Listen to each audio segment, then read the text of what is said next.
Part 8. Hindi pa rin sinasagot ni Diane ang tawag ni Stella.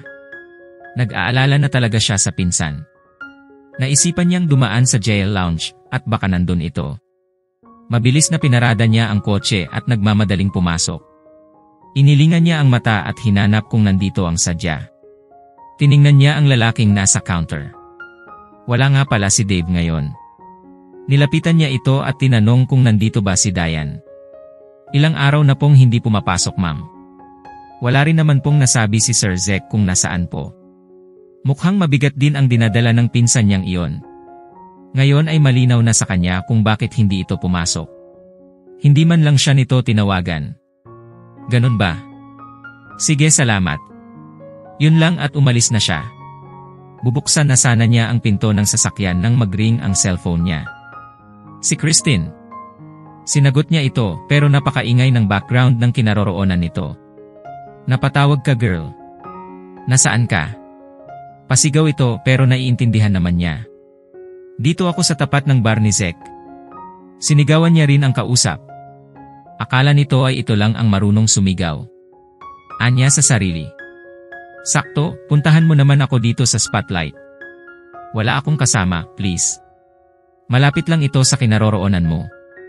Pilit nito sa kanya. Minsan lang naman niya itong pagbigyan kaya napao na siya. Buti na lang at natanong niya sa guard nila Zek kung alam nito ang spotlight na sinabi ni Christine. Ngayon lang din niya ito narinig. Hindi rin kasi siya mahilig mag-nightlife. Spotlight ang isa sa sikat na karaoke bar sa lugar na yon ayon sa guard. Hindi na rin siya nahirapang hanapin ito. 2 kanto lang yata ang pagitan nito sa bar nila Zek. Akala niya ay simpleng karaoke bar lang ito. Nagulat pa siya nang mabungaran ang isang magarang karaoke bar. Napakalawak. Napansin din niyang magagara ang mga sasakyang nakaparada. Halatang bigatin ang mga customer doon. Napaisip tuloy siya kung paano nakapasok si Christine sa loob. Tinawagan niya ito dahil nahiya naman siyang pumasok. Baka mamaya niyan ay may entrance fee at singilin siya ng mahal. Matagal bago nito sinagot ang tawag niya. Marahil maingay kaya hindi agad narinig ang tawag niya. Sa wakas ay sinagot na nito. Lalabas ako, girl. Saad nito nung sinabi niyang nasa parking lot siya. Napangiti siya nang lumabas ito. Naka-miniskirt ang bruha.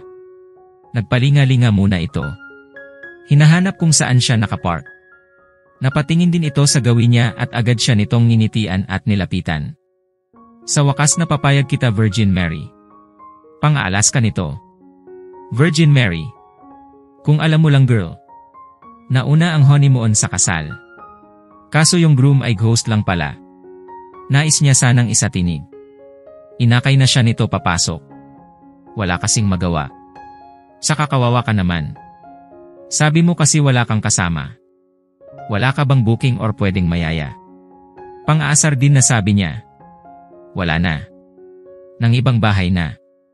Natatawa din itong tugon. Saklap naman, girl. So kaya ka pala nandito kasi naghahanap ka ng bagong mamahalin mo. Nope. Dito kasi nagtatrabaho ang kapatid ko. Dinala niya lang ako rito para maglibang. Alam mo na. Lahat yata ng lalaking nakarelasyon nito ay minahal niya ng todo. Hindi rin nagtitira ng para sa sarili. Ubos biyaya para sa iba. Ni buto man lang walang natitira. Pero I like the idea. Masasarap at mayayaman pa naman ang mga customer nila, Kuya Rito, sabi niya. Lumalabas na naman ang pagkapilya nito. Nawala ang atensyon niya sa kaibigan. Namangha siya, lalo nang tuluyan na silang nakapasok. Hanggang 3 palapag ito pero napakalawak naman. Sa pinakataas daw ang opisina ng may-ari at sa 2nd floor naman ay mga VIP room. Ang ganda. Pati ang stage ay maganda rin. May malaking screen din doon. Napakayaman siguro ng may-ari nito. Sinalubong sila ng isang gwapong lalaki. Nakangiti ito pero parang may iba. Nagulat na lang siya nang magsalita ito. Welcome to Spotlight, dear. I'm Jana. Jana sa gabi. Jano sa umaga. Natawa siya sa sinabi nito. He's gay. Napangiti tuloy siya. Sayang naman ang kagwapuhan nito. Christine and I are siblings. Dugtong pa nito. Napa o siya sa sinabi nito. Nakakaaliw naman magsalita ang baklita na ito. Nice to meet you, Jana. Di ko alam na may maganda at guwapo palang kapatid si Christine. Stella here. Pagpapakilala niya pero natawa ito at binigyan niya ng flying kiss. Yak. Sorry dear. Pumpiyang. Baka magkalampagan lang tayo sa kama. Maarte at natatawang sabi nito na ikinatawa nilang tatlo. Kadiri ka naman kuya. Di naman talaga papatol sa'yo si Stella. Nakangusong sambit ni Christine at naupo sa isang table.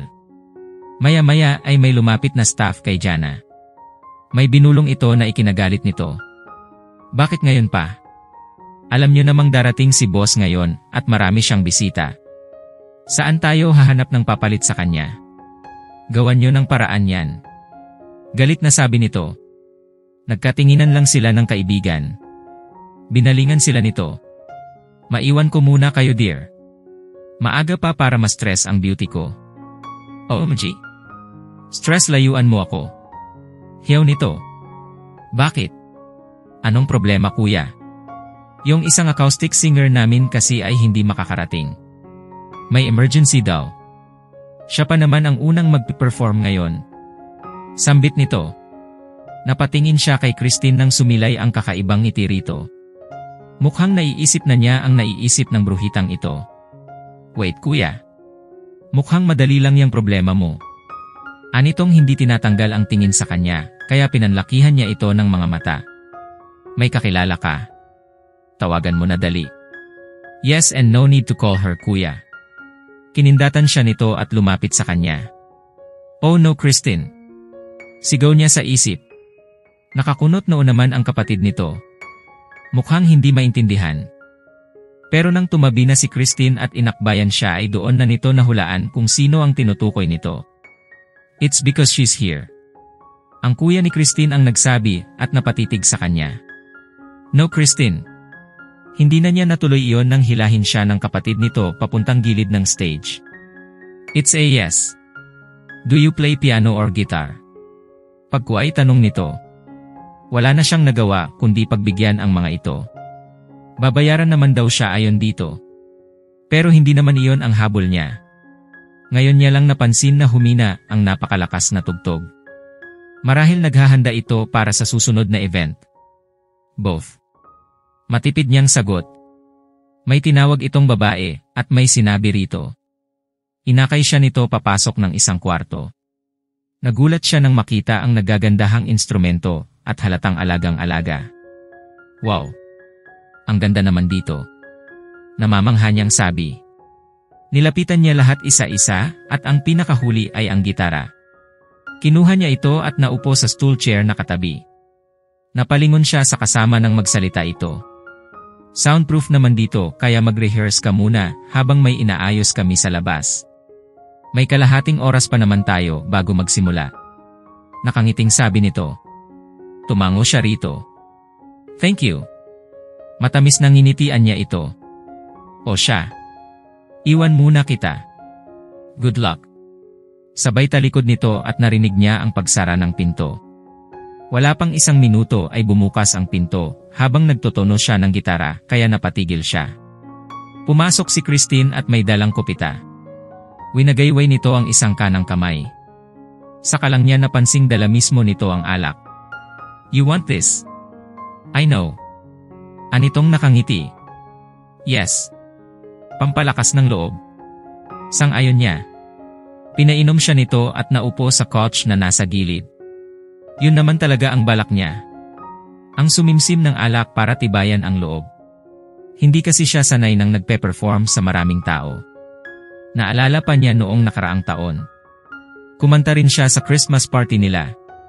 Si Christine din ang nagsuggest na tumikhim muna siya ng alak para daw lumakas ang loob niya. Nakikinig lang ang kasama habang siya ay nag-ensayo. Panaka-naka naman ang tagay sa kanya. Tinataon na kapag humihinto siya. Sa kabilang banda. Tinungga ni Carlo ang alak na daladala sa balkoni ng kondo ni Zek habang diretsyong nakatanaw lang sa mga nagtataasang building. Hindi pa rin mawala ang imahe ng babaeng gumugulo sa puso't isipan niya. Sunod-sunod ang lagok niya sa tuwing naaalala ito. God. Parang hindi niya kayang iwasan ang dalaga. Ilang araw nang hindi sila nagkikibuan. Lagi itong seryoso. Nakangiti lang pag iba na ang kaharap. Iniiwasan na rin siya nito. Yun naman talaga ang balak niya. Pero naunahan siya nito. Walang ano-ano'y biglang may lumabas sa mga labi niya. "Oh, I miss you." Hindi niya napansing na isatinig niya pala. God. Napatingin siya sa glass door kung may tao ba roon. Baka anong isipin nila. Kasama naman niya ang nobya tapos ay may namimiss siya. Muling tinungga niya ang alak at nilapag sa round table na nandoon. Naalala na naman niya ang mukha ng dalaga nung nakita niya sa elevator.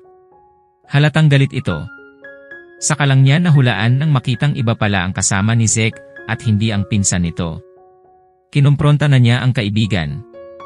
Alam daw ni Dayan ang setup nila. Mas magulo talaga si Zek kaysa sa kanya. Sa tingin niya ay nadagdagan ang galit ng dalaga sa kanya, lalo pa at magkaibigan sila ni Zek. Napalingon siya nang bumukas ang sliding door. "O pre, nandito ka pala. Akala ko tinabihan mo si Lorraine sa kwarto." Ani Axel. "May problema ba? Ang lalim yata ng iniisip mo." "Wala." Tanggi niya. "Huhulaan ko. Babae yan." Nakangisi nitong sabi. "Hindi nga eh. Tungkol lang sa trabaho." "Loko. Wag ako, Carlo. Mukha namang hindi ka na masaya kay Lorraine. Hindi na kagaya noong una mo siyang pinakilala sa amin." Ang tabang pre. Napailing na lang siya. May lahi yatang manghuhula ang lokong ito. Tama ako. Yung nakilala ba namin sa babayan?" "What?" Nabigla siya sa tanong nito. Sabi ni Dave ay secretary mo raw iyon. So yun nga yung tinutukoy ni Zek noong nakaraan. Nang asar na sambit nito. "Ewan ko sa inyo. Parang type din ni Dave." Makahulugang saad ni Axel. Napaligon siya sa sinabi nito. Nakatitig ito sa kanya. Alam naman niya na gusto din ito ni Dave.